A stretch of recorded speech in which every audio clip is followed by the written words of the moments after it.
Hi friends, అందరూ ఎలా ఉన్నారు? బాగున్నారా?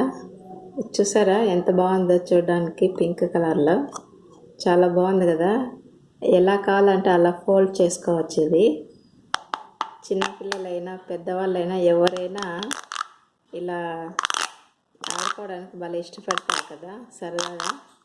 ఎంత బాగుందో చూడండి, సౌండ్ చూడండి ఎంత బాగా వస్తుందో.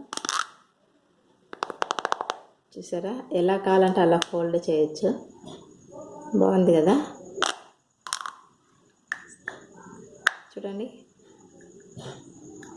ఇది కుర్కురేకి వచ్చిందండి. ఇది కుర్కురే తీసుకుంటే దాన్ని ఓపెన్ చేసి చూస్తే దాంట్లో ఉంది. ఆడుకోవడానికి భలే ఉంటుందండి ఇది పిల్లలకు కానీ. చూడండి ఎంత బాగుందో, చాలా బాగుంది కదా.